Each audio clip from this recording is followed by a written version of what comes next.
Mute.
And welcome everyone to this exciting special night episode of Riding Through the Unknown. I'm your host, Michael. And before I turn it over to my guest, I want to make a quick announcement. Tonight's episode is the 101st episode of the series, so I appreciate all of you for watching and joining me on this journey. And also want to just state tonight's guest, I am so excited to have on. I was so grateful that he accepted my invitation to come on. I am so blessed and honored to have him as a guest. And his bio, I will admit, was super challenging to fit inside the requirements of certain networks. So I am not going to read his bio to you all. I am instead going to turn it over to my guest to introduce himself, the one, the only, super amazing, multifaceted Bryan M. Bowden. Thanks, Michael. I do appreciate it. Yeah, I have a big bio, and every time I do something, I add something to it. One of my buddies that I do paranormal with, he goes, "Oh, you added another paragraph." So what I do is I say, "Here, take whatever you want from it. I don't care what you rip up. Just take it and whatever." So I got to work on a shorter one, but it's kind of hard because the reason how it works out, it's almost one begets the other. So I am Bryan M. Bowden. I am an artist, author of music, singer, songwriter, paranormal investigator, UFO researcher, investigator, experiencer, cryptids, you name it, high strangeness. The only thing I do not do is anything with demonic activity. That is above my pay grade. I started out in business. I worked for the International Monetary Fund, World Bank, and then I went to Wall Street, and then I left that. Well, I kind of left that, and I did a think tank. I now do screen printing and branding. So you get all these things like Harley Davidson or Indian, or I prefer Indian right now, or whatever, hats, swags, that kind of stuff. I do it in my spare time. I'm a remote viewer. I'm a member of the International Remote Viewing Association, and I never wanted to admit to it, but I do have abilities in the psychic realm. I have a lot of them. So I've worked with the Bronxville Paranormal Society. I'm actually the number 2 there. From Alice Anariga, I am the Region 5 director of the North American Dogman Project, which is basically the dirty South from like North Carolina down all the way over to like Louisiana, I believe. And I have my own show, Wednesday nights, 8 to 10 p.m. It's called Third Eye Live. You can get it by going to my profile. I'm not doing when you look for it, you'll just see Bryan Bowden Presents, basically. It's @ Bryan Bowden, one word with a Y. Why? Because we love you. And then subscribe to me, and you will get everything I post, because I am tired of doing 50 different shows and, maintaining websites. I don't want to do that. It's me and that's what it is. And if you want to meet me or you want to see something in person, I will be at Richmond, Missouri at the Crossing Realms Conference, which is next week, September 19th and 20th. And it's roughly around the time that Atlas 3I will be arriving in our area. So who knows? Maybe we'll all get abducted. But that's me. I really do appreciate you having me on. You do not have to have me on. I have had a lot of people like, how do I get you on my show? I'm like, give me dates. I'm honored to be asked to be on your show and your broadcast. And I'm more than happy to be on the show. And I'm going to probably ask you to come on my show to say, how did you get started in this crazy world? So, I'd be honored to. yeah. We'll do that. And you'll be there with Mark Eddy, my Mark Eddy Productions. Mark's a great guy, but that's me. If you have any more questions or comments, hit me up on Facebook, Bryan M. Bowden, and just say, hey, I saw you on Writing Through the Unknown, and I had a question about, so I have a pointer reference, at that point. But it's a pleasure to be here. Wow, and listening to all that you do, it's like I started going, is there anything he doesn't do? Yeah, no, there's like I said, demons and stuff like that. I didn't even mention it. Yeah, I am a real Knights Templar. I got it through an appended body. And I don't follow what they did that knighted me. I literally follow the philosophy of what the true Knights Templars are. And it's basically do good, be a good man, protect, the innocent, do God's work to a certain degree, and uphold and that's what I am. So that's why sometimes you'll hear Sir Bryan and people like, if he's a Knights Templar, I'm a swimsuit model. Well, guess what, folks? I have the documentation to prove it, and I'm part of one organization, but there are several dozen different versions of Knights Templar, and they all take a little bit of the allegory. Some of them do allegory as like in like a lodge, while others are more of what the true Knights Templars were. Keepers of the Holy, the Holy Grail, Ark of the Covenant, that type of stuff. And one of my brothers is the Grand Master of the Knights Templars, one organization, which is pretty much the primary. So Timothy Hogan, and hopefully he's going to come on my show. So and we'll get into more discussion of how it all works. So very cool, and thank you for sharing that. And I feel like I would be remiss if I didn't ask, with being a Knights Templar, what do you think of how they're portrayed in like the Dan Brown movies, where the Knights Templars versus the Priory of Sion, and both vying for power? Well, so he what Dan Brown does, and I like Dan Brown stuff, is like a faction. So you throw in real, truth with, non-truth. And the Knights Templars were charted out. The King of France, go out, find, spread the word, get me, protect, get the cup of Christ, the whole thing.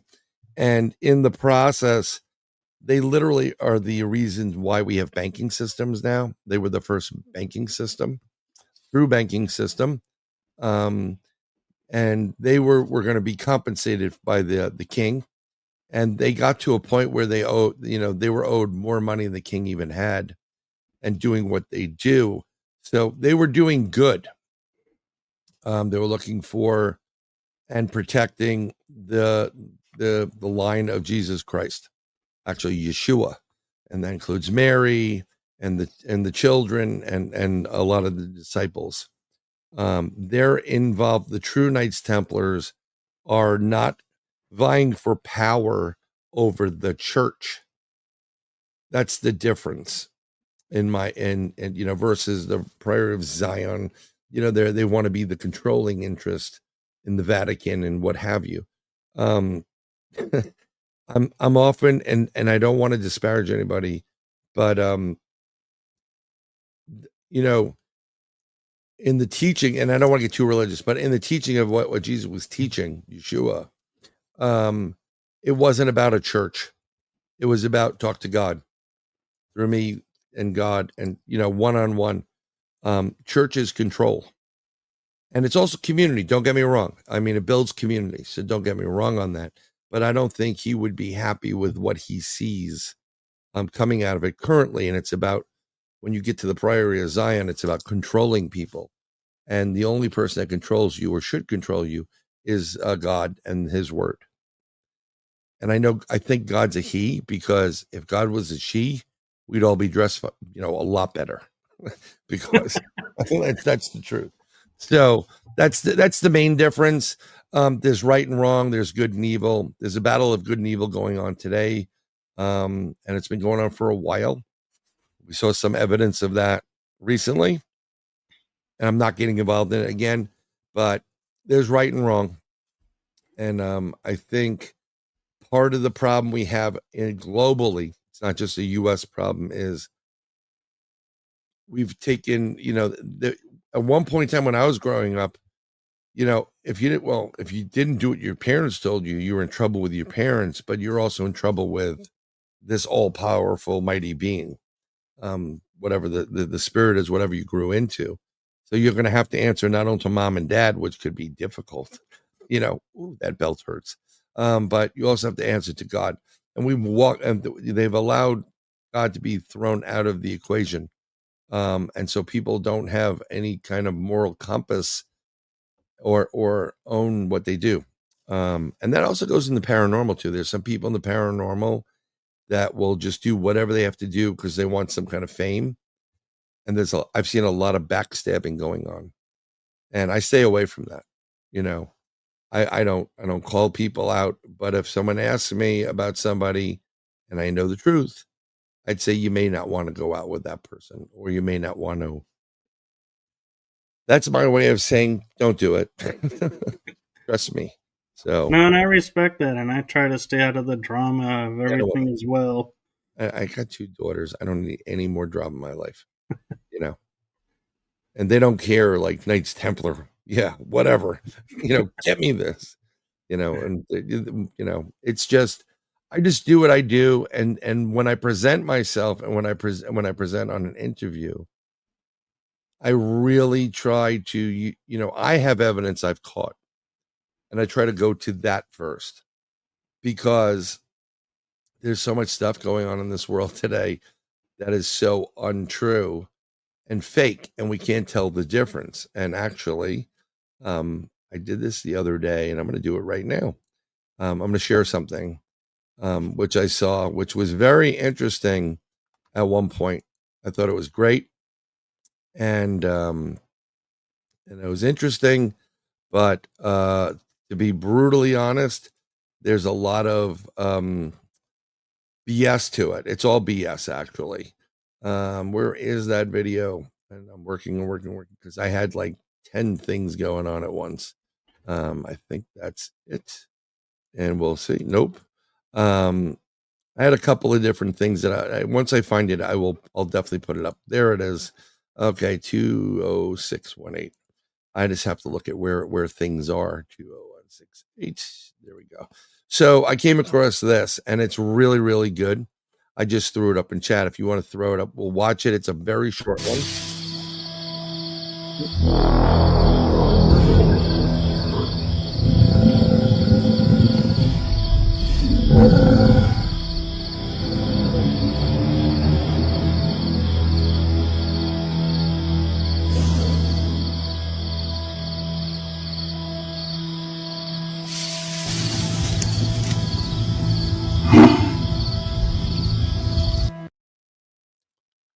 So it looks really good. You're like, oh my God, they got a Bigfoot. No, that's all fake.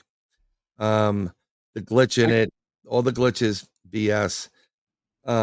I've seen the creature up close and personal, very up close and personal. And though there are different types of Bigfoot, this is pretty close. The width of the head, the brow, the nose, the eyes were a little bit too, pretty. Actually, when I was looking at it, I thought, oh, we're looking at it like a silverback gorilla. Right.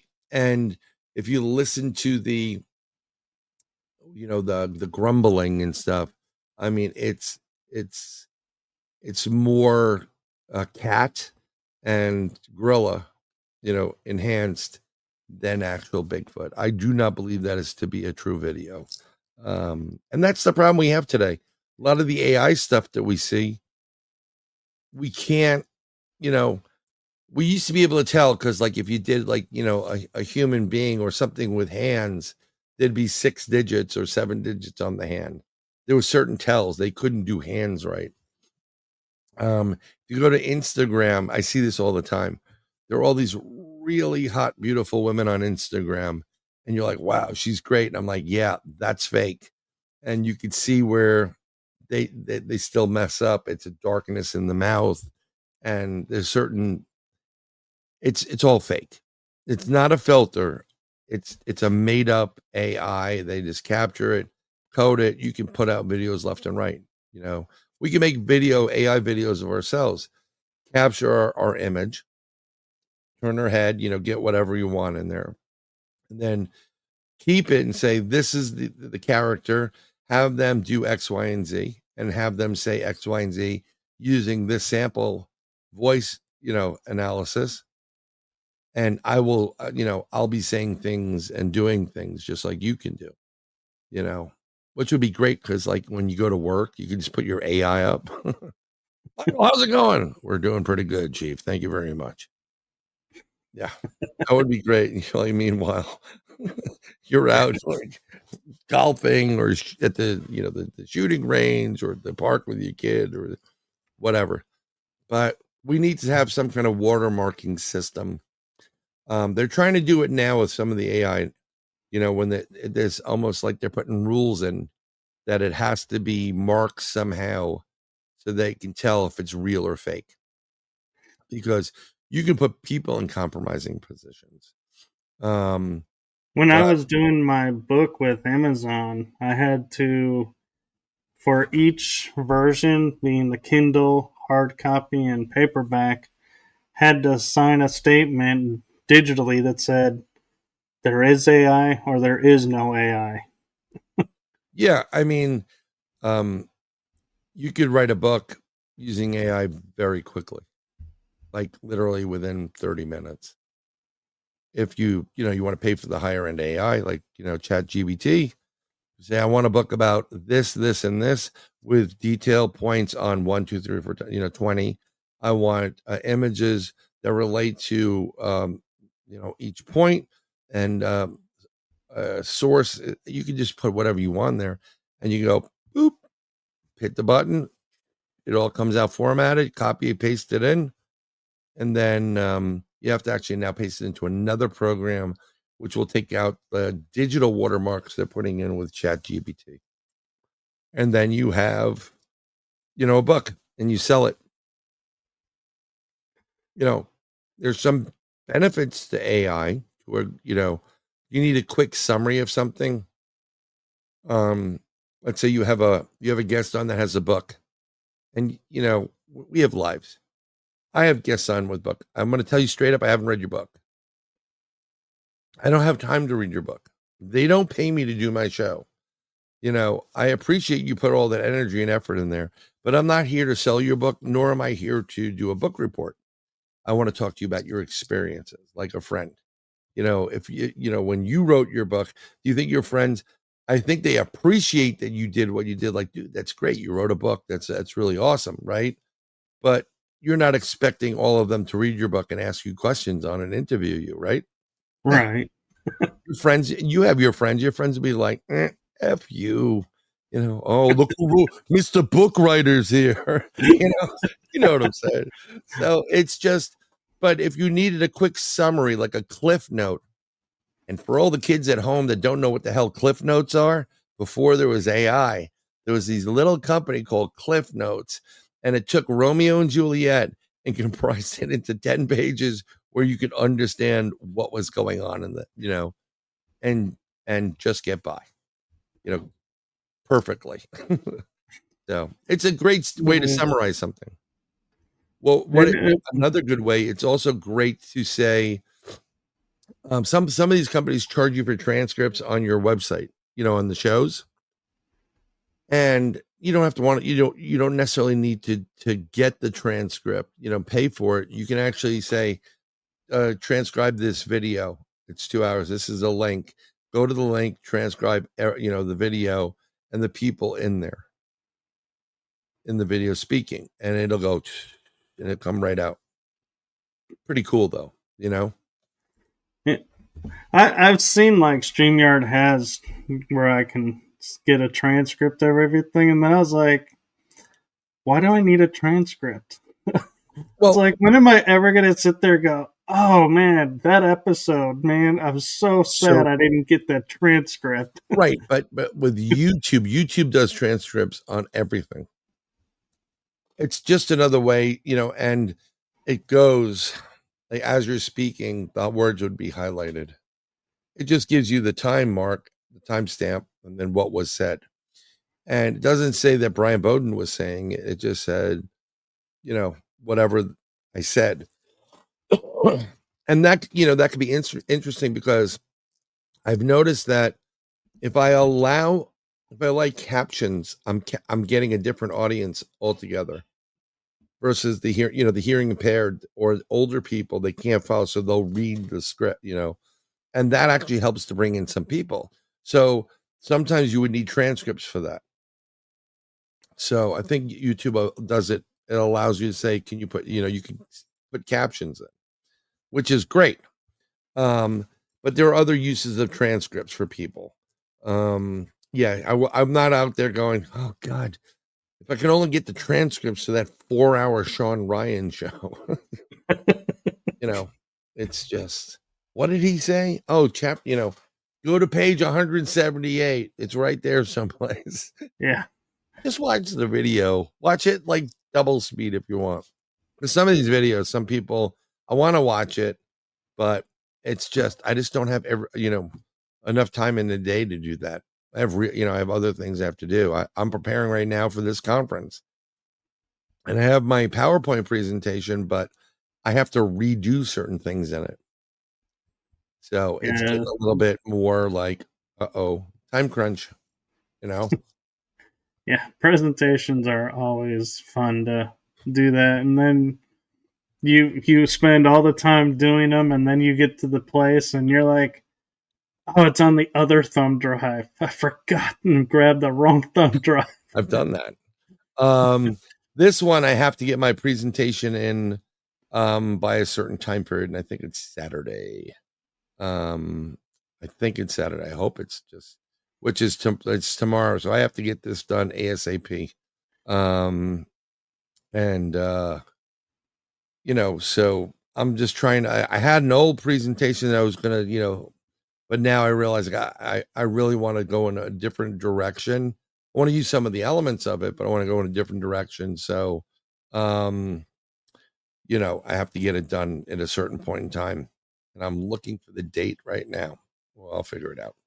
So, but I'm looking forward to it. I'll be in Missouri on the 18th, the 19th, 20th, 18, 19, 20. So it's going to be an interesting conference, the Crossing Realms Conference. Look on Eventbrite if you want to go. I'm presenting Ron Murphy. There's a ton of people presenting at this thing. And it's just going to be fun. It's really going to be a good time because it's not just ghost people or UFO people or whatever. It's everybody.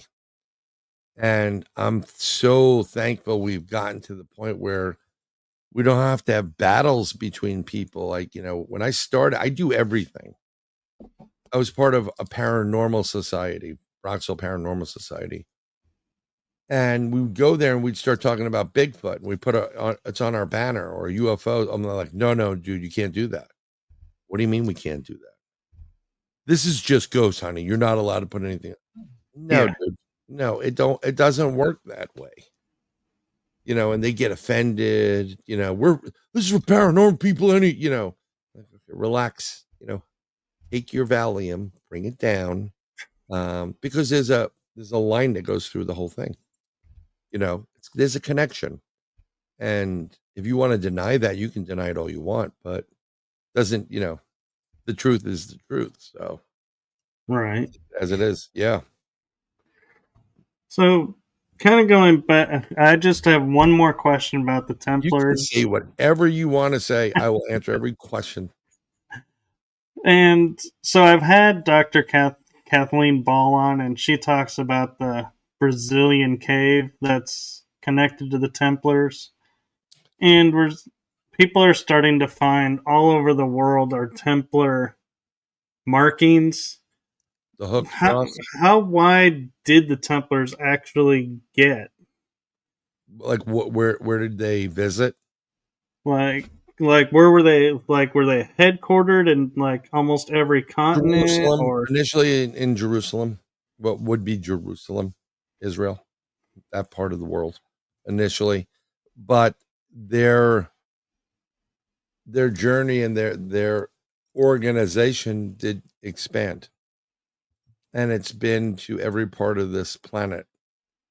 It's been to Asia, it's been to Africa, it's been to Europe, South, all the continents. Um, I think Australia may have been a little bit more difficult of a task, but they've gone to all these parts of the world. What people don't realize is there is a huge connection in the U.S. Um, to Oak Island. There was Templar stuff stored there, some important stuff, but it was stored there initially to get it out while the persecution was taking place when they were moving, you know, Mary and Jesus' family out of the Middle East, and they moved them to New Jerusalem, which is basically what North America is. So it's an army, right? So if you have a central base in North America and it's pretty big, you're going to want to protect it from 360 degrees. So you're going to have people down in Brazil and down southernmost, see what's going on there. You have them in the north, you can have them in the ocean, and that's what they did. Templars are very, very complex. It's a lot of liberty. Like if you saw Indiana Jones and what is it, The Last Crusade, I think it is. You right know, with the Holy Grail? yeah, and it's that's kind of like that's pretty spot on. You're not going to get a gold chalice, a solid gold chalice. It's going to be something a craftsman made. Um, but there are certain organizations where they swore, and their whole bloodline is to protect these artifacts and never let them out to the wrong people. You know, and there's more than one Ark of the Covenant, so people know. Um, and I heard there's like 10 of them. I think there's about at least a half dozen, and they're you. It's basically it's kind of like a nuclear reactor for the most part. And there's things, and they're in the process of handling it. There's specific ways to handle it and turn it on and off. And a lot of the rods that they carried alongside the ark are used as handles for it, because what they do is it grounds the energy that's coming through it, so you don't die when you touch it. You know, it's So very that's, complex. yeah. I was going to say they show pictures of the people who are carrying it having the staff, so to speak, to their side. And so, and Well, if you didn't have that, that you would vaporize, is what they yeah, say. because it's think about this, right? So let's, because I'm in Florida at this point, and there's tons of thunder and lightning, and it's off the chart. So if you were outside next to something metal that had energy feel to it, and you got and lightning struck, and you were so close to it, it would hit that, and it's going to look for a way to get to the ground. It's going to go through you and jump through you. But it's like the Tesla coil as well. But once you ground yourself, the electricity just goes through you, but it doesn't harm you. It's the same principle. If you touch the arc and you're not grounded, you will just cease to exist. you get irradiated, irradiated, and you're like a pillar of dust. It's instantaneous. So, and then there's this. If you listen, if you watch some of the, well, if you read some of the old history on the Grail and the Templars, they'll tell you that some of them have touched the ark because it was falling, and they've died instantaneously. Others, while carrying it, have gotten certain burns on their face, which is basically radiation burn. And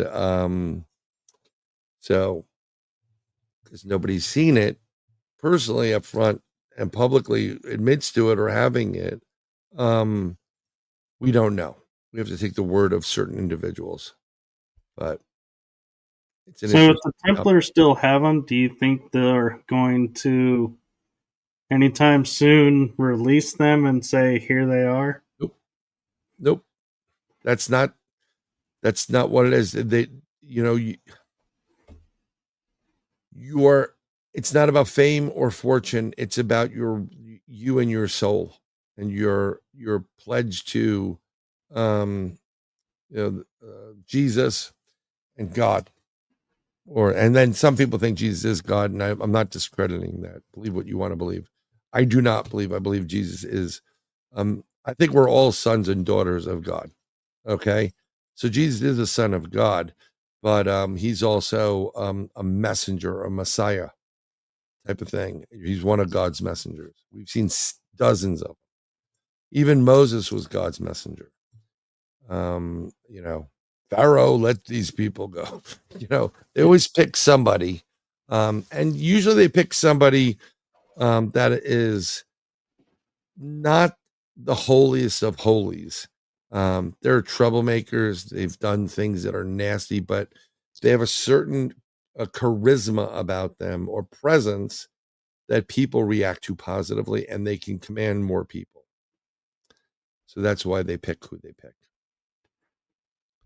So do you feel like with everything that's going on in America, with all the markings and everything being resurgent and the Templars becoming more in people's faces, that there is, one of those Templar devices here in America? Or Yeah, I think there's several. okay. I don't know I will tell you straight up, I don't know the locations of them. I'm not that privy.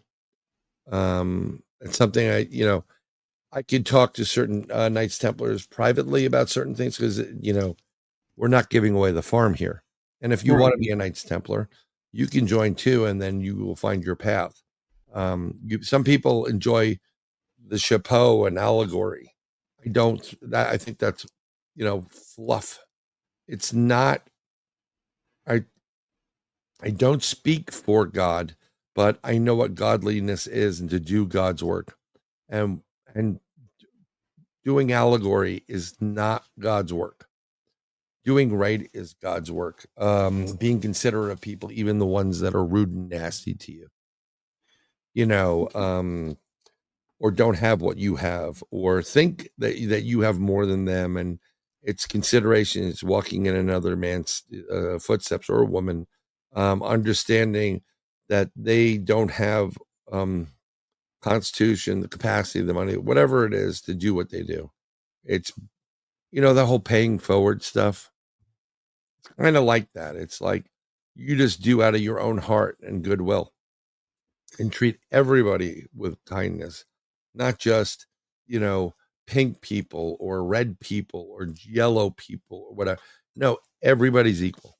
We're all human beings. And it's a little bit more complex. But from what I understand from Tim, there are several, if not a dozen, within the United States. He will never tell you. He will go to his grave never telling you. The need to know basis, and unfortunately, folks, you don't need to know, because if it does get into the hands of bad people, you don't want to see the what it can do. Like the damage it can do. Right, So and I respect that, and I'm thinking of like the top movies that portray the Knights Templars since we mentioned Dan Brown, yep. and I naturally go to National Treasure. Do Yeah. you feel like the way that they portrayed him, like the FBI guy having the ring Yeah. and working behind the scenes, is that more of the Templar activities, or did they kind of go off script too? No, I know. Oh, that's really funny. So when we talk about how most people get to become a Knights Templar, and it's men, not women, um, I am a Freemason. I am not the Illuminati. I swear to you, trust me, my bank account. I'm definitely not the Illuminati. Um, I was very interested in it for the historical factor. So, and there's some really great people there that are more like family to me than my own flesh and blood. So there's some people that are just assholes, and whatever. But we have a lot of people. We have religious persons, people of religion. We have people that work for the government, in the military, and whatever. And there are certain people feel the way I feel, that yes, they went to an appended body called the Knights Templars and joined a commandery and were knighted officially, with pledging loyalty to Jesus Christ. But these men and women take it a lot more than one step further, like I do, and it's not doing things in allegory. That's what Freemasonry is. It's allegory. It's storytelling.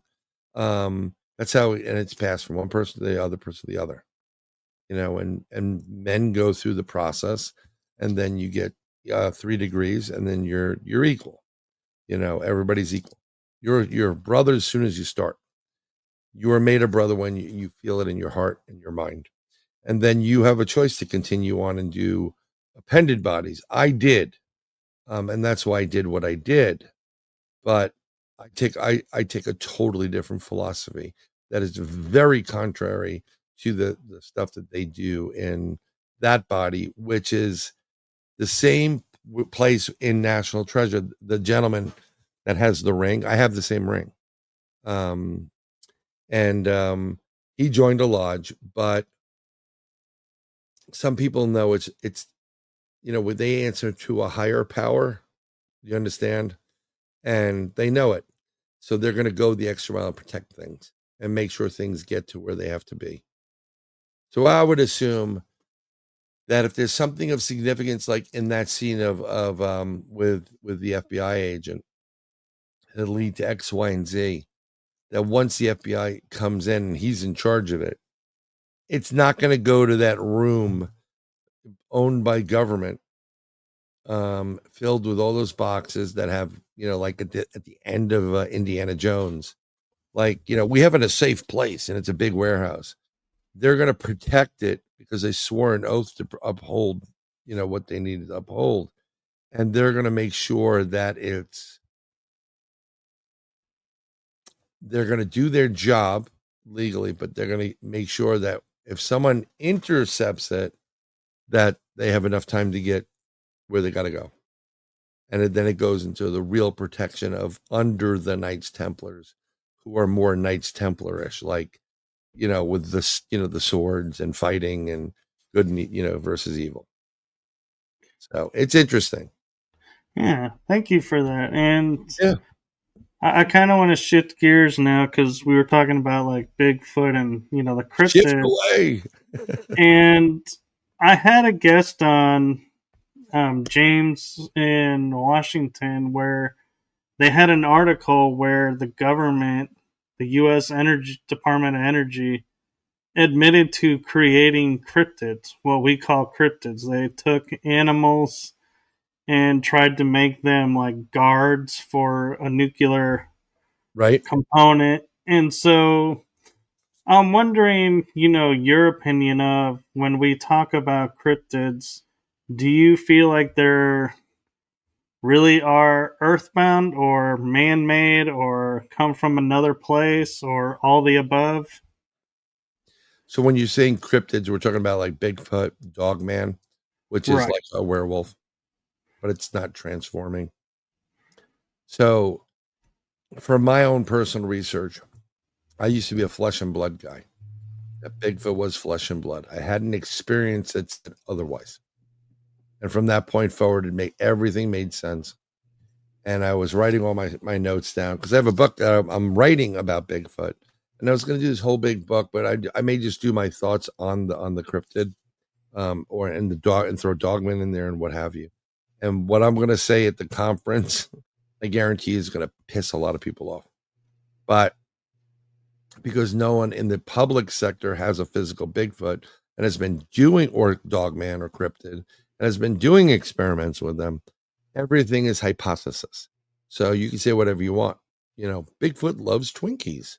How do you know? Well, I love Twinkies, so I'm sure Bigfoot would love Twinkies. You can just say whatever you want, but I'm going from my own experience.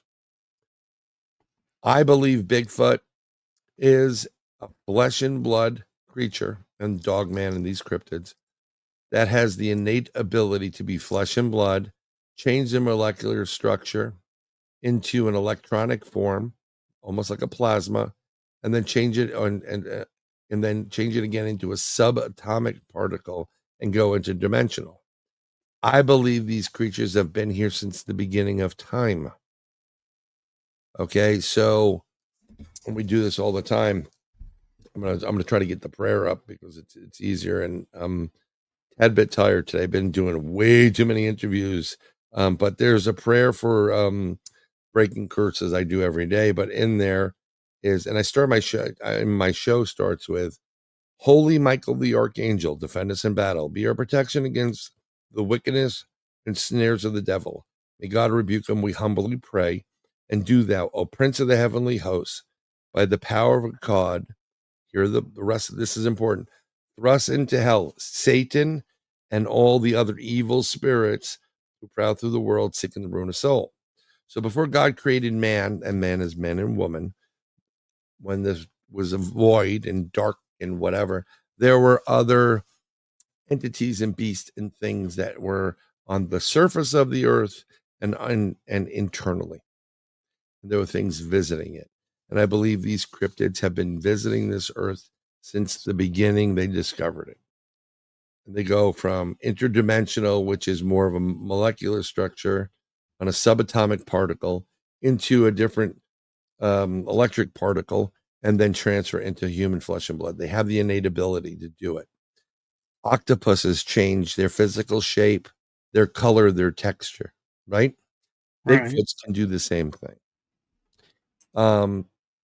And there's a lot of physics involved in it. And we're getting to quantum physics, but at one point in time, I will predict right now that we will be able to create something called the quantum filter. And you'll be able to go back to all these old videos, and you'll apply the quantum filter to the video, and you will see all the other spirits that are in the room with you, or things taking place, and you can't see it because we can't tune into it. It's on a quantum level, and that includes ghosts and family members. But I know for pretty much a fact, I've gotten contacted by people through cell phones. I don't give out my number too often, if ever. And I get phone calls from all zeros, and they've confirmed that they're military personnel. Their job is to protect bases, and we do have things on the base that come by the base: Bigfoot, Dogman, some other weird animals, rakes and whatever. Their job is to protect the military base so that they don't have any problems, and no one gets killed. And they also go out and protect the general public from certain events. And they try to capture these things alive because, like I said, they have active camouflage, just like the predator. They can do it. They're super duper strong. They're, upwards well over 12 to 15 feet tall, some of them. Okay. You're talking about creating a super soldier. So if we can get one or two or 10 or whatever, we're studying it. We know how their biology works. We can tweak our biology and our genetic code to input this into certain individuals that will bring out those qualities they need to be super soldiers. So, and now that we're cloning, we've been cloning for decades, by the way, we can create our own clones of these Bigfoot or Dogman or any other type of creature that's out there. And we're going to use it for super, like the super soldiers. So I do believe, I've never heard, I watch, I have a couple of things tagged, so that if something comes out relating something really weird or strange, like you just said, with the government admitting to it, I'd get notified immediately, and I'd be like, "Oh, the government just," and then I'd invent and dig down deeper into it. But I've never heard what they did in Washington State about it. Yeah, they said that it was in the World War II time frame that they were like the dolphins can't come in because it's fresh water versus the salt water of the ocean. Right? So they had to create, and they were taking cats, alligators, Oh, they and you remember the Montauk monster?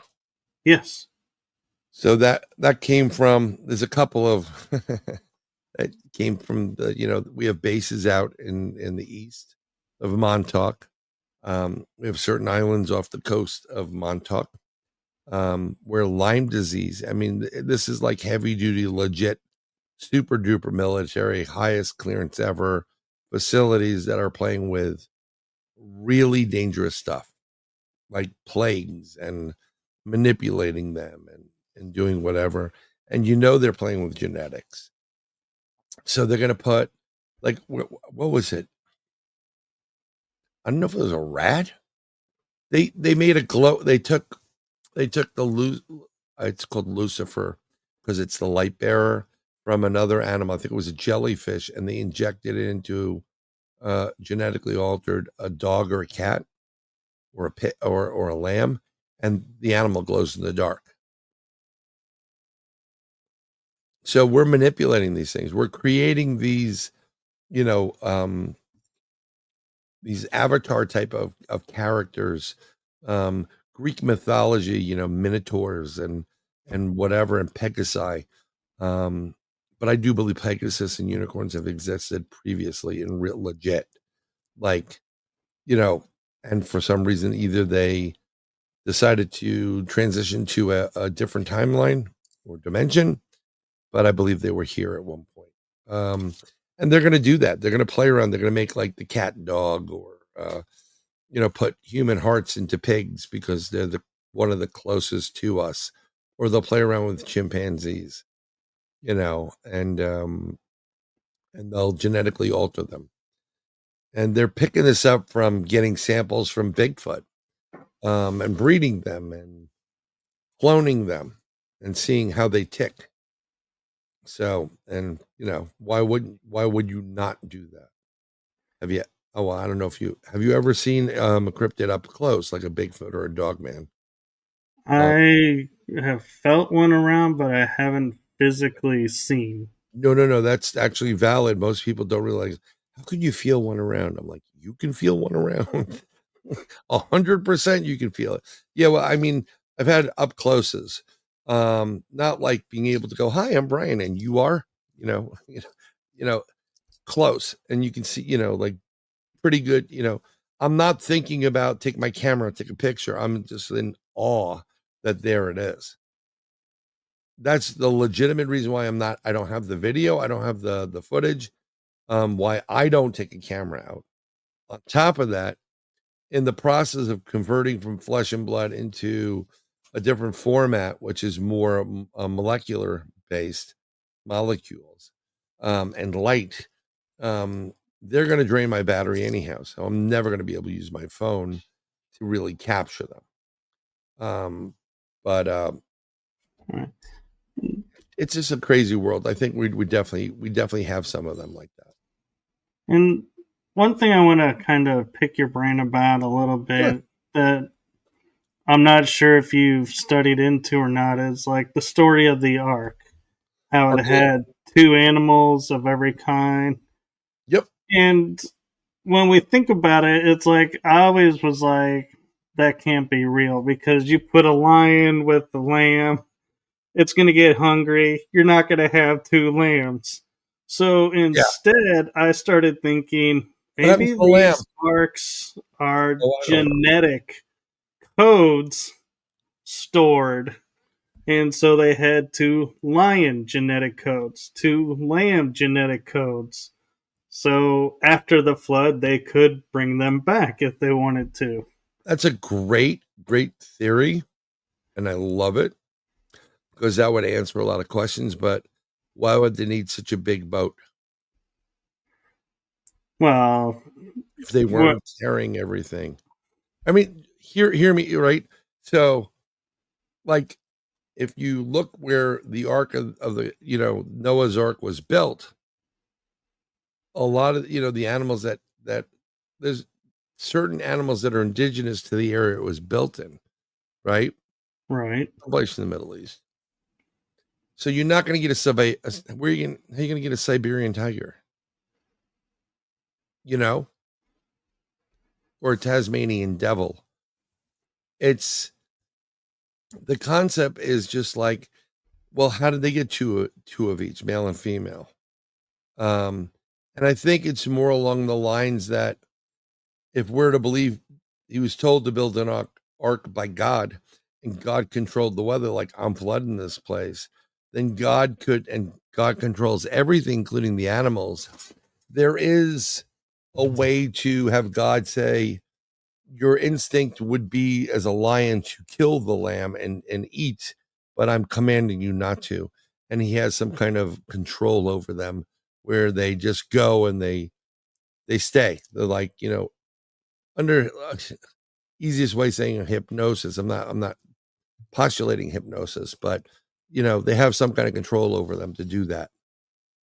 Right. But I like the theory of it being like a genetic bank, kind of like that seed bank they have up in was in the Netherlands, I believe, or Antarctica. Yeah. And isn't there one in Greenland too? Yeah, or maybe it's Greenland and not Antarctica, because so they're trying to get seeds from every plant of the world and store it.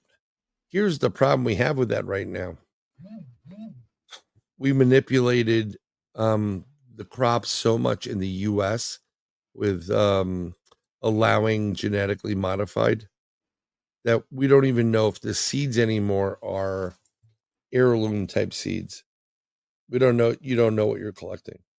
Well, that was going to be my next question is do you Yeah. think that if we do have an arc that is, quote, storing these genetic codes, the ones that we've modified, are we storing as well the modified versions? Right. Well, Or, yeah. I would think, I mean, like, think about this, right? So when man was originally created, well, we have two different versions of it, right? We have the biblical side of it. God created man, whatever. Then he created, Adam and Eve, right? Well, Adam right. and Lilith. Let's just get started. There was a Lilith before Eve. Lilith was like, the hell with you. I'm not listening to you. So Adam's like, I'm sad. So he got rid of Lilith and then he created Eve, and Eve was a little bit more subservient. Excuse me. And from them, Adam and Eve have children, and they have children, and they have children, they have children. Well, here's the problem with that. You can't, if it's all made from the same two, there would be a lot more well, issues. We'll just say, I don't want to say mental, retardation, or there'd be defects.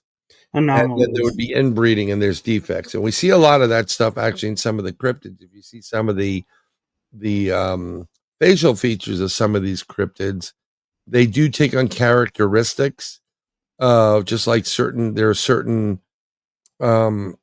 defects in our genetic code. So if someone will have a flattened nose that's wider, a cleft lip, their face will be like, I call them side talkers, because their face, these are all defects within the genetic code. And then on top of that, if you take the genetic code of of Asians, that's broken into subparticles, and then so now you're mixing everything. Okay. And we don't know, like, are we taking I don't think the humans today are the same humans that were like at ground zero, human zero. It's totally different human being. I think it was tweaked and developed a little bit further. And I think we got to a point where whomever was doing it, I believe God was doing a lot of it, but there's a good chance some extraterrestrials were doing it. Some were like, no, make them more subservient. Don't make them be able to think, because then you have control over them. And eventually, over time, you're recreating. Like the grays that are behind me, right? The tall gray, well, that's just a BS gray right there. But the little grays that come up, those are extraterrestrial biological entities. Those are the ones that look like the communion grays. They're no more than 4 feet tall, but it's basically a clone. But they have certain abilities, and they're endowed with, in their creation, with certain abilities that allow them to vibrate at a higher frequency and cut through metal and walls and whatever to get the subject. And then let's say they were going to try to get you, and you went into like a room within a room within a room, right? They'll never catch me here. Well, they can vibrate at the same frequency of every one of the materials in the room and pass right through it. And then they have an ability to, with physical holding of you, transfer and take control of hijack your head, your brain, and be able to tune you in to vibrate at the same frequency, so you can be, levitated out. So there's some people think that some of the extraterrestrials that are here are our future. I don't know about that. I don't think we're going to look green like that, or even gray, with the big skulls and whatever. I think they're just beings from other universes and galaxies, and they're here because man is interesting. Man has so much potential. Like, let me give you an example of what potential we have. You ever seen the movie Spinal Tap? I have. Okay. You may get this. So there's Marshall amps. I love Marshall amps. They have a certain sustain to them and head, whatever. And you can do a great job with every Marshall amp out there. But they had one that went to 11. Do you understand that? I don't want to quote them, but, whenever we need that little push over the edge, we go to 11. Oh, okay. So you have 11. Yeah. So that's the tweak, right? So they're here. So it's a Marshall amp, but because they can go to 11, they go, well, I want an amp goes to 11. So then over time, they'll mess around with these, so they all are at 11. And then someone go, well, I want to go to 12. Then over time, they'll go to 12. This is how the system works. So the original human probably isn't being collected. But that's what makes humans what they are. We have an amazing DNA. We have DNA that can be manipulated. We have the double helix, right? So there's 4 parts to your DNA, and we can manipulate it. But we also have something called junk DNA that's part of us, that initially they didn't know what they can do, but we can start editing and adding and subtracting and then correcting. And literally, this is in Ron Moorhead's book as well, Quantum Bigfoot, which I highly recommend. With humanity, we can edit certain things out so there's no more certain cancers, right? They're doing amazing things with gene therapy now, where you're alive and you suffer from a rare kidney disease that will not let your kidneys do X, Y, and Z. Well, they can go into you and say, get your DNA profile, find out where that gene is, and then take a gene from someone whose kidneys do the proper function and just put that one element back into the puzzle, removing the old one, inject it in you, and then take over your DNA system. And now your kidneys are working. Or for us big guys right here, because the camera adds 700 pounds to you know, for me, you know what I'm saying? So, they have, there's like, I have a friend who's, he can eat the entire buffet at Big Abdow's or Big Boy or whatever it is. He can just go to town and he'll still be perfect. His metabolism speeds up. Genetically, we can take whatever makes that happen and then put it into your system, my system. And then not only will I be able to eat whatever I want, but my body will start to adjust, and then I'll start losing weight, and I will always be at a perfect body type. It's really, really fascinating what can be done. But here's the rub, right? Government and science and the dark and the black projects, they always use that stuff for evil. Just had a conversation with somebody. Remember, like, what was it, 23andMe or Ancestry.com, and you take a swab and you, I said, that's a bad idea. I said this when they first came out over 20 years ago. Like, what are you talking about? Don't you want to know where you're from? I said, no, I don't care where I'm from, but I want to know what they're doing with that information, because they're not just telling you where your genetic line is. They know if you're susceptible to certain cancers or diseases or something like that. And who would be interested in that? Insurance companies. So when you get your bill and they paid for your 23andMe thing, and you found out you were like 10% Irish, 80%, something else, and then 5% this and that. But they also know that in your family line, the females, all are susceptible to breast cancer, ovarian cancer. And it's not like a skip generation thing. They're highly susceptible to it. And the men are susceptible to something else, right? Being really good looking or whatever it is, And so now they can go, well, if the genetic line is saying that she may have breast cancer or whatever, that's going to cost us more money in the future if she stays with us to cover it. So we're going to charge you more money now on your premium. See how they use it against you? Right. And this is where we get crazy with this stuff, because what is in the genetic vault? What do we have there? Oh, do we have real tomatoes? Because I can tell you the truth. I love tomatoes. I know this is a weird thing to say, but I do love tomatoes. I've loved them since I was little. You can take some bread, like take white bread, put a little mayo on it, slice some tomato, put on top of it, salt, pepper. It's delicious, right? And tomatoes have certain patterns that are found within, the Fibonacci sequence and whatever. It's nature. There's certain algorithms and whatever. The genetically altered stuff kind of looks like a tomato would look like when cut open, but there's something that's different about it. It's kind of like the AI stuff, like, that tomato has an extra finger on it. That's AI. It kind of tastes like a tomato, but it doesn't taste like a tomato. Just using tomatoes as examples. They do this with everything.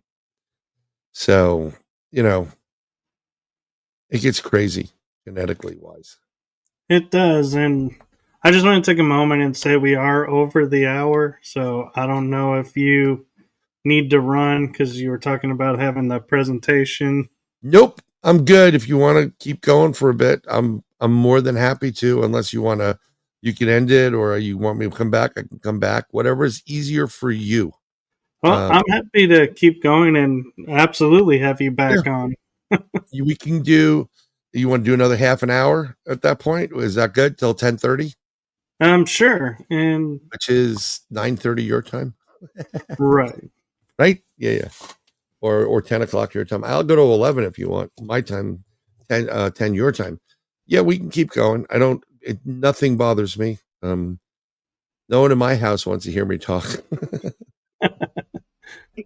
So, Well, you mentioned a few times about like UFOs and I'm just stuff. eating jelly So, beans, just so you know. Sorry. oh, you're fine. Yeah. So, what are some of your favorite UFO experiences? Um,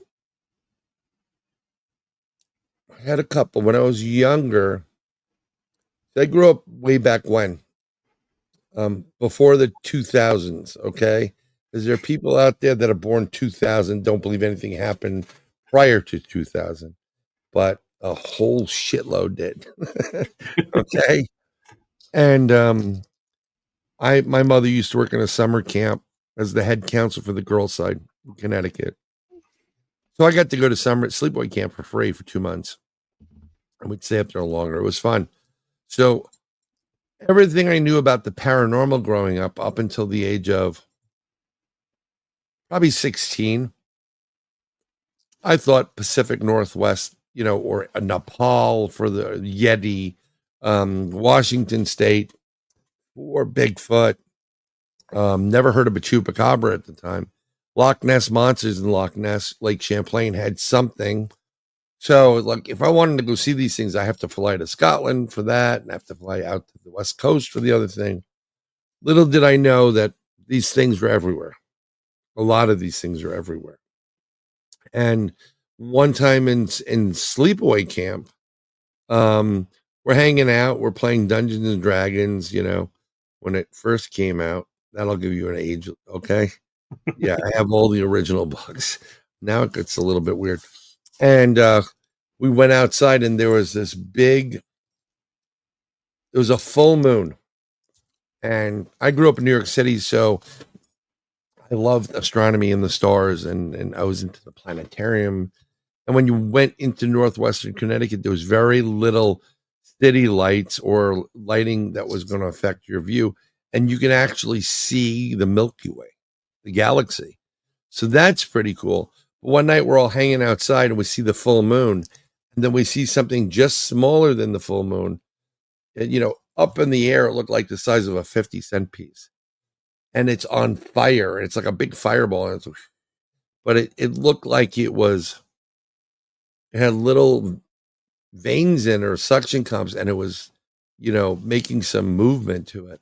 And we're like, that's a UFO.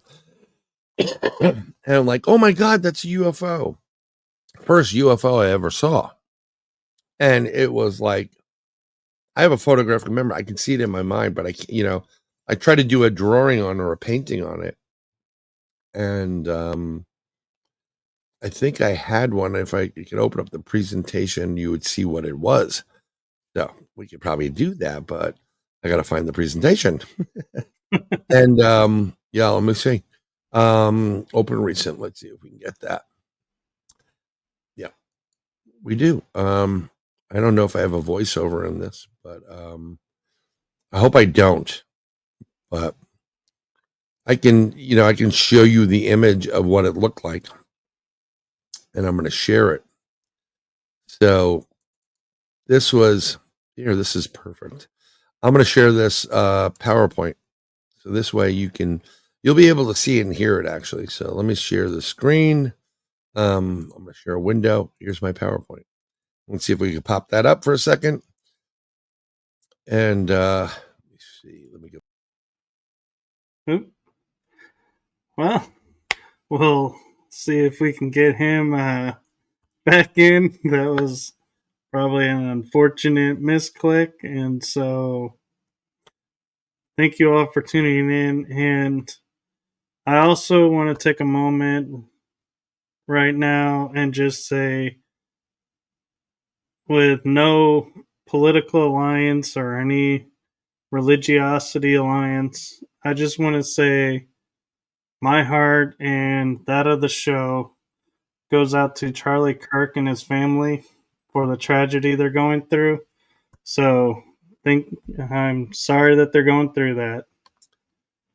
Yep. And he's Sorry back. about that. I don't know what the heck happened, but soon I think you hit the exit button instead of the back button.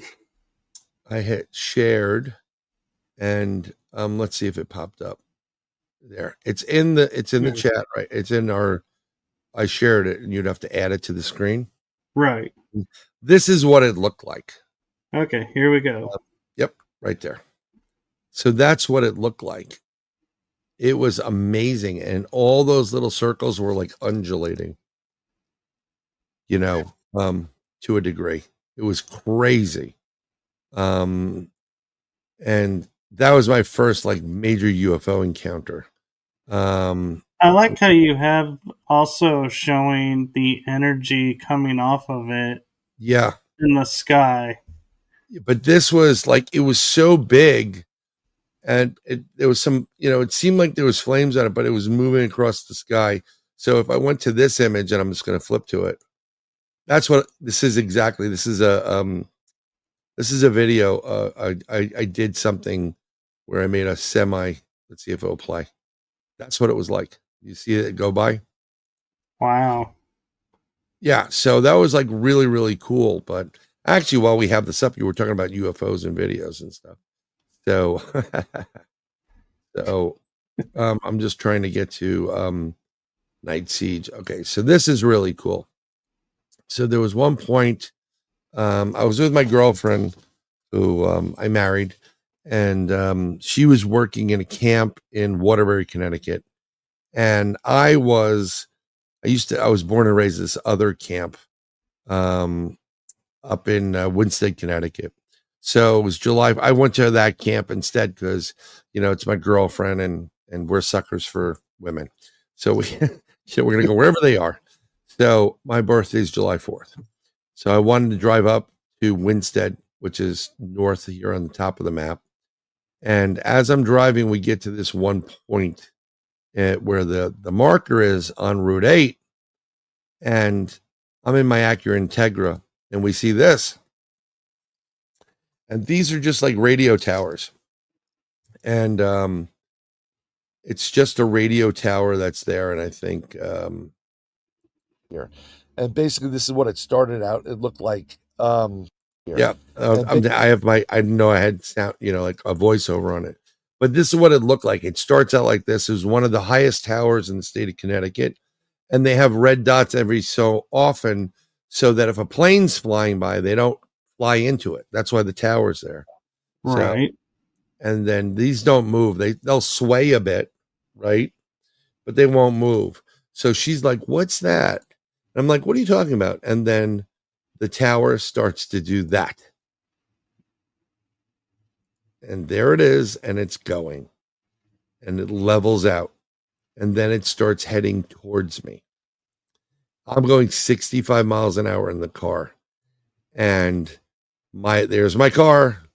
And it was kind of triangular-ish. It's hovering over my car. She's hanging out the moonroof like this. As I'm driving, it's July 4th weekend, so it's one of those, nobody's on the road. And I'm saying to myself, Bryan, pull the car up, pull over the car, pull over the car. And I'm driving like this and looking. And you can see the outline where it ends, like the black ends, and you can see the stars. And then 1 second or a couple seconds later, I see another car coming from the other opposite direction. I look over for a split second, make sure I'm not swerving into their lane. It passes me. I look back up. It's gone. I stepped on the brakes, and I broke immediately. And it was gone. This thing was about the size of Giant Stadium in New York, or a big football stadium.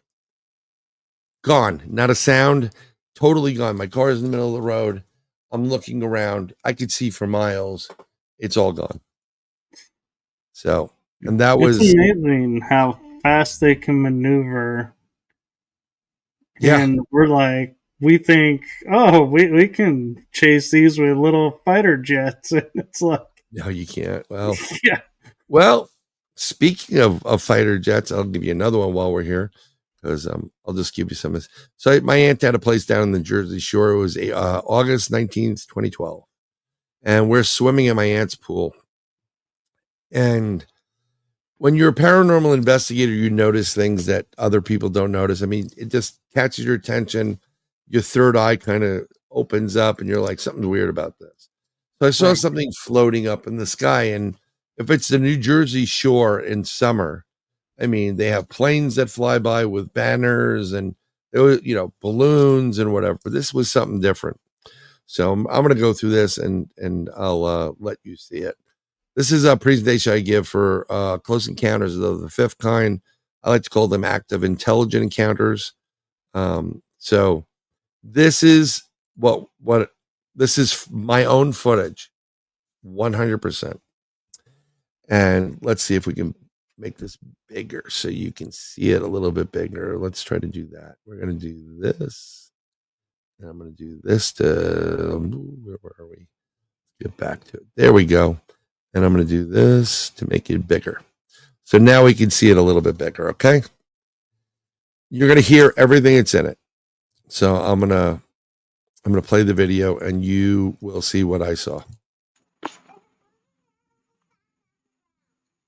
That's my daughter.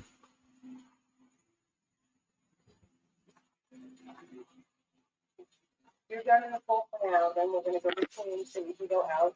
And then when we come back, we can, it doesn't rain, we can finish. So I see this black object in the clouds. I'm thinking maybe it's weird. It's coming in and out. And I'm zooming in on it now.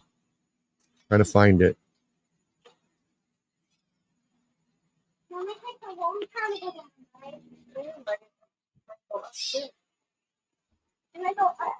I'm zooming and zooming. And I'm looking, it's disappeared. Why can't I capture it on tape? I think it's going Right. up.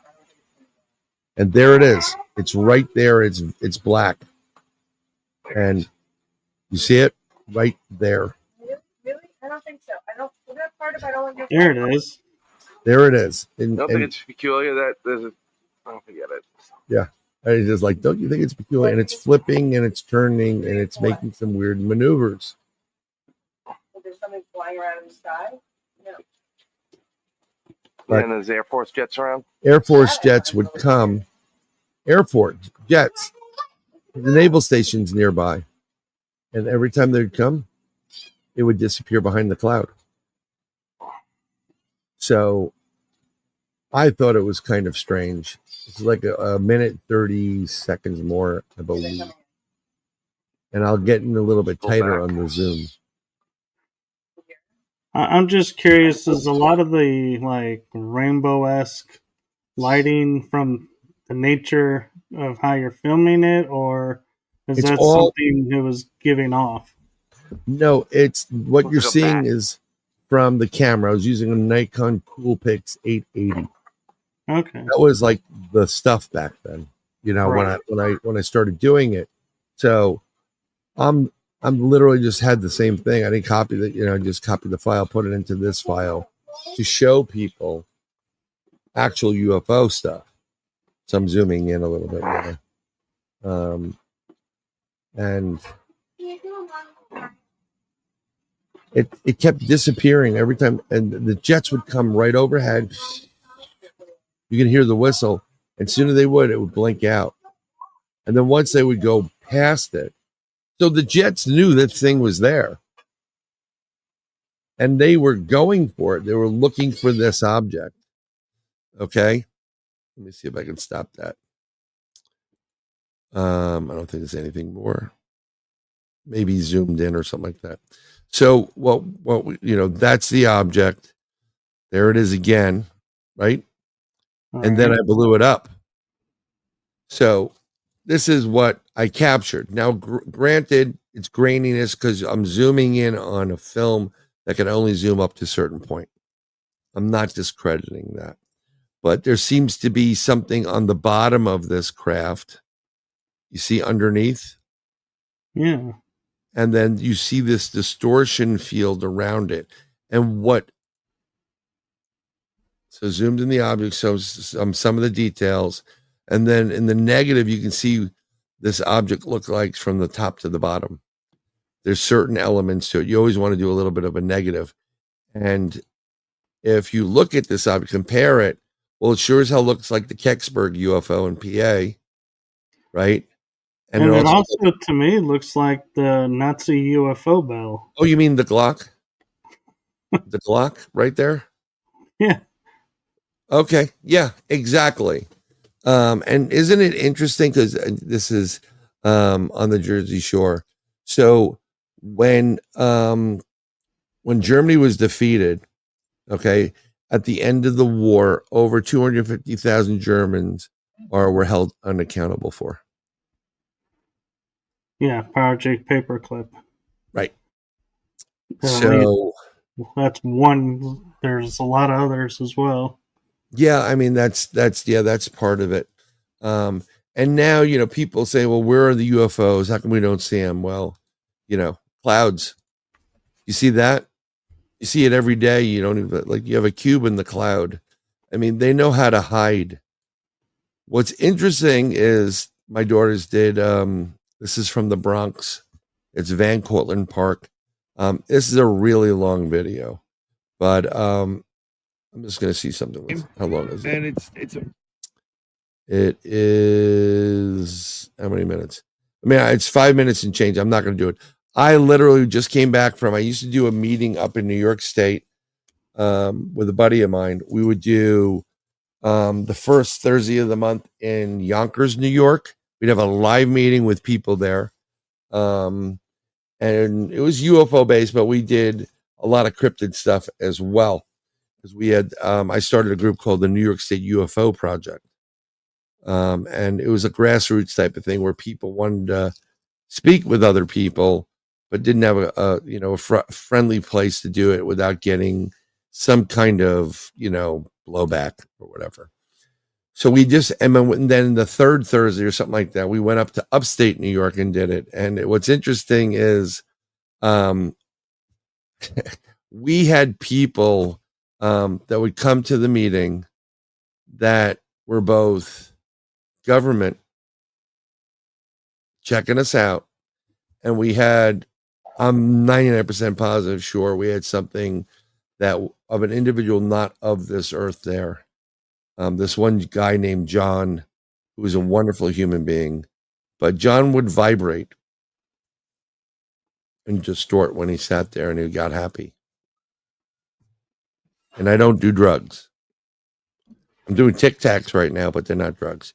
So when I came back down, my daughters were doing like softball practice, and I filmed this for over 5 minutes. And I'm gonna like kind of roll through it a little bit like quicker than normal, if it's all right with you. And you'll see this thing looks like it's flipping and flopping and changing direction and size and shape and what have you. It almost looks like it changes color too for a little bit. Right? Yeah. So it keeps going and going and going. And as I go like this, I mean, it'll just keep going and going. This is cell phone video. And it was pretty good at the time. And it disappears and it comes back. And then it goes, where did it go? Now, I thought initially this may be a drone, but this is, 5 minutes and change. And it's moving real quick and distance wise. And I was like, that's really weird. So we got to a point here where when I go do video evidence, right, or audio or whatever, I literally listen to it with headphones. And with videos, I watch the video, but then I have to watch it again. I go frame by frame by frame by frame. Something pops up, I'll mark it, then I'll go back to it. Something popped up here, and you're going to see something pretty damn cool. This is one of the frames of it, and I'm just going to play it because I think I slowed it down. There's the object. It blinks, and then we see something that looks like a fly, right? Right. You saw that, right? So I did. Right. So I got it. I went to it. I slowed it down again. Here comes the fly. Boom. So most people say, oh, you have an insect in there, right? No, we have a craft in there. Look at that. I stopped it. Look at that. And that correct me if I'm wrong, but it was like even as you slowed it down and slowed it down again, yep, that craft moved at the same speed. It's like it did not alter It to was the speed instant. of the camera. Nope. And this whole area right here, doesn't it look like it could be an engine or a bay? Like you could take this craft and fly it into it, and this is Right. and then you see this distortion around the craft. That's the anti-gravity field they create in order to do the stupid things, the crazy things they do. So let me zoom in a little bit more too. Let's see. Yep. Look how much bigger. Here's the little one. Look how much bigger this is. And it's like my mind, you know how they say it generates a shape that your mind recognizes. And so The pareidolia. yeah. Yeah. So when I'm looking at it, it's like I start like going, that looks like a Star Trek shuttlecraft. Or the shuttle in V. Remember the TV series V? It looks like that. And they had a bigger engine in the back, like, whatever. I literally just caught this, and this is why you have to. And then I change it, into a negative. There's definitely something around this area. It looks like there's energy or something, and it's a distortion field, and then another field around it. And this, you saw the original video, it was a split second. Right. So they can manipulate time, space, energy. We go through different things, negatives in color, and then it's there and then it's gone. Actually, it almost looks like a car. Yeah, it does look like, could look like a car there. So, I mean, this is some of the stuff that I'm gonna stop sharing right now. But as far as UFOs are concerned and stuff, yeah, it's it's really weird. Like when different video games. That's really funny you said that. Yeah, I'll tell you. After moving to Florida, the clouds remind me of The Simpsons.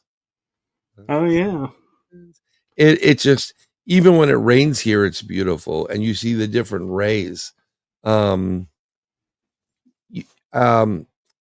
mean, if you go to again, I'm gonna see if they'll let me do it here. So you want to go to YouTube.com. It may not let me do it in your chat, because then I understand at BRYANBOWDEN. I post. That's what you subscribe to. Oh, it did. Thank God. If you subscribe to me, you'll get to my YouTube channel where I do the Third Eye Live show. But I have these sub video categories. I forgot to call. Excuse me, playlists. So I have Third Eye Live as a playlist. I have my music. I have interviews that I've done, and I also have evidence. And so I'm going to show you my youngest daughter, I had to keep quiet because she got scared about, like, what's a dog man? Can he kill me? Can he come into the house? And I'm like, oh God, no, honey. But so we went out I think it was last December. She was 12. Yeah, it would be last December. Or 2 years ago, because she turned 12. And it was like December 12th, December 13th. This video is on my my YouTube channel. And we go local to the store to grab something. Because it's Christmas, everything is like really quiet. People are like taking their time. They're going shopping, parties, whatever. This was a Sunday night. We come out to the light, and I see these red dots in the sky. There's a red dot, then there's two other red dots. So that if you would connect the dots, you'd get a triangle. That's a delta, followed by another red dot and two deltas going up, south to north. And I'm like, is that, I'm looking at it, I'm going, it's that LED red. I'm like, maybe it's a drone. And then the rightmost dot went from one dot split into two. So I start fumbling around for my phone. My daughter's like, Daddy, what's wrong? Are you okay? I'm like, film out the window, and I'm saying, I'm showing her, just film out the window. You see that? You see that? She saw the lights. And I didn't say anything. I said, those are UFOs. Film out the window. So I have video of it, but it's so distorted because you're filming a night sky, but the light of the roadway is lighting it up. So you can see a little bit of it. You can see the movement of it. And I'm like, if there was no cars coming, because before that happened, there was no cars. I would have run that light to go make a left and follow it, pull off to a side so I can follow it. And eventually the light changes. It wasn't that long after, maybe 3 seconds. We make the left, we pull in, we're looking. I get out of the car, I'm looking. And my youngest goes, well, maybe they went through one of those windows. And I'm like, okay, so this kid is listening. She meant portal. Right. And I said, yeah, they could. And then I went down another road. I said, let's go down this other road because it's really dark and it goes north. And these things were headed north, but it opens up. You can see a lot of sky. These things were gone. So when we got back, she goes, I can't believe I saw my first UFO. She put her fist bump. I said, honey, you didn't see one UFO. You saw 7. And we fist bumped. Fast forward to December 20th. I have 4 12-year-old girls in my house, and I'm like, I'm not staying here. That's mom duty, so their mom is there. And I went out to the back porch. They call it a lanai in Florida, so they can charge you more money, but it's a back porch. And I go out there and I'm sitting there and I'm watch some videos, just chilling out. And I was drinking my Fanta Zero, the orange Fanta Zero. It's about 10 something at night. And I get up to go in to get me another drink. And coming at me, so my backyard faces the southern Florida. Okay. To my right, if that's the south, to my right is the west. To my left is the east, which would be the Atlantic. But I just, I got houses in front of me and stuff. And then on that western line are other houses in my development. And coming at me is this red UFO, that same color. And it looked like some parts of it were on fire and it was a little bit more spiky. So I started filming and I'm videotaping with my iPhone 12, I believe. And I open the door and you can hear in there, Jordan, get Jordan. She comes out and she goes, they're back. And the friend's like, who's back? The UFOs, the aliens. So that scared the crap out of a couple of her friends. And she's like, you can hear it in their voice. Like, what do you mean aliens? And she goes, yeah. She goes, how do you know they're UFOs? Because that's my dad. He's an expert. This is what he does. So it was like, yeah. And then you hear my, their mom screaming at her, who left the door open? Typical mother, like, the world's coming to an end. Like, I don't care who left the door open, who didn't do the garbage, they just don't got their priorities straight. So she's watching and we watch it. So it's coming at me from the west and it comes very close to the house on an angle, probably about a 30-degree angle. It's really close. And it's better. It's red and it's red orbish a little bit more.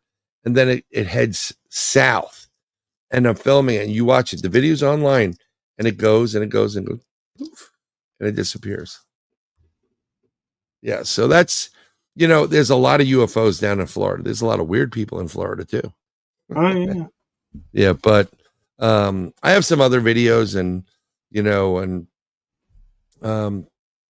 I have a video that's on that page of the UFO that we did in a day-night investigation. We had a Bigfoot encounter. We had a UFO encounter, missing time, then a time-space rip. And I'm going to save that for the next time. Yeah, and we'll definitely have to have you back on. And if there is a next time, so I'm there'll be a next time. Yeah. But I feel confident our schedules will align to a second episode. I mean, there's a ton of different things, and I don't normally get a lot of Knights Templar questions, so I appreciated that, which is good. But it's usually like they do a lot of paranormal stuff or What I also like to do is people like, what do you want to talk? They always ask, what do you want to talk about? And I'm like, I can talk about anything. And everybody knows I can talk about anything and everything. And I can give you citing and evidence and whatever. So what I did recently, I do remote viewing, like fun stuff.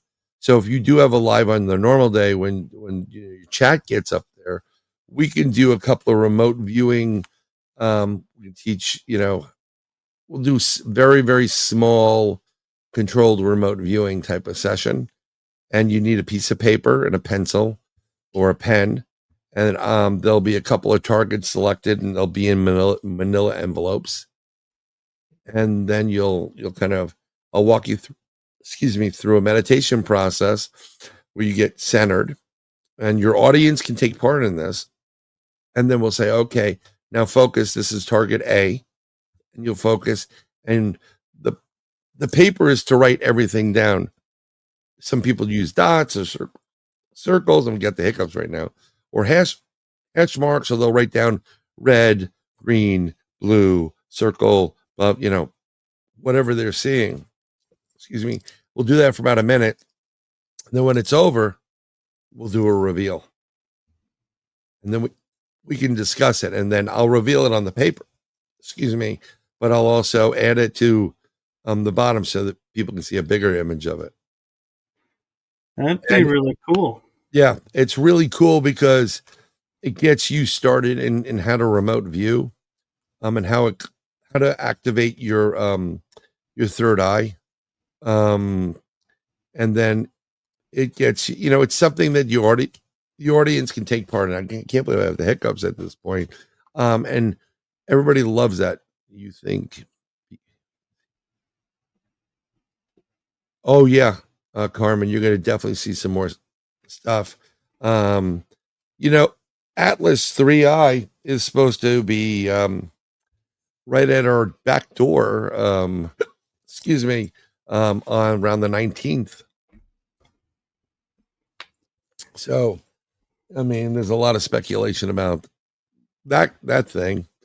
I did a prediction that we're going to see more aliens and extraterrestrials, and we're going to get more communications over the airwaves. But people asked me before 2025 started, can you get, I told one of our friends that I've done their show, Wayne and Michelle, Michigan Encounters Michigan UFO Sightings and Encounters Paranormal Podcast. They're gonna kill me. Some of the longer names are just like, oh my god. They'll be like Over the Hills and Through the Woods podcast, or whatever. It's just, so I said, just a suggestion when I was on as a guest, you guys should get a bunch of people that want to do it, and let's do predictions for the year 2025. Third Eye Tribe right there. Love you. See you there. That's great. Part of the Third Eye Tribe, and Third Eye Tribe is the Third Eye Tribe because they use their third eye. So we did a prediction show, and I couldn't make it, but I did a video of it, and I put my interviews and stuff in an interview subcategory, so you can probably see it. Have to scan through with the Michigan show. Ooh, but I'm pretty good. I think my bingo card is almost filled. And I said we're going to see more space debris, asteroids. We're going to watch an asteroid or a comet or something hit the moon. And about a month and a half ago, I watched an asteroid hit Jupiter. Yeah. Yep. And you're always welcome to the lives, and your Third Eye Tribe and Third Eye Live, and we do what we do. And I mean, we all started giving predictions, and I'm pretty good with it. And Gemma Jade was there, and one of the hosts, Michelle, she has abilities, and she was keying in on things. So it's fun stuff to do too. Yeah. Yes, vibes. Yeah, I have a shirt coming out for the Third Eye Live show really soon, and I hope to be to be able to share it with everybody so everybody can see it. And I'm not here to sell you things. It's just Right. I'm here to answer questions and help. Everybody, I'm not monetized. Even when I'm monetized, I'm probably going to be demonetized because I speak truth versus the non-truth type of stuff. So they're not going to be too happy with me. Yeah. But so thank you. And I appreciate you having me on. Yeah, where can people find you You can find besides me on, the YouTube channel? right. You can find me in Facebook jail 99% of the time. Bryan M. Bowden on Facebook. And if you do say, hey, I got a question for you, please say, hey, I saw you on Writing Through the Unknown. Give the man Michael credit for doing what he does. And I'll answer your questions. Ooh, excuse me. I am working on my own website. I've had bryanbowden.com. I've tried to redo it. I just don't really care. I do readings for people, and if you want to arrange something, we can do it. I can't believe I have hiccups. I haven't had hiccups in forever, and I apologize. I thought it was funny, and I don't even drink. So, and you just find me on social media. Sometimes it's Sir Bryan, sometimes Sir Bryan M. Bowden, and that's it. That's where I'll be. I'm sure you'll see me someplace. If you see Third Eye Live, hashtag, you're gonna find me. So very cool, and thank you for coming on. And we'll definitely have to have you back on because I feel like we've just barely hit the tip of the iceberg with all that you have going on. It's interesting, isn't it? It is. It's crazy, but yeah, that's how it is. So I'm whenever you want me on, I'll be on. Well, I appreciate that, and thank you to everyone in the chat room, and thank you to everyone that's watching. And not to toot my own horn, but host prerogative. I couldn't think of a better 101st episode. That's perfect. That works out great, doesn't it? It does. Yeah. And it was flawless on my end. That works out. Yeah. Sometimes you get them and it's flawless. And other times it's just like, oh my God, can someone help me? Yeah. Yeah. So that's kind of cool, but it's been a pleasure, Michael. And it's been a pleasure meeting you and having you on. And so I'm going to let you go and get your presentation ready. Yeah. And thank you for your time. I'm trying to figure it out, so it's just, it gets crazy sometimes. Yeah. So we are going to say goodnight to everyone, and we'll see you next week on the regular day.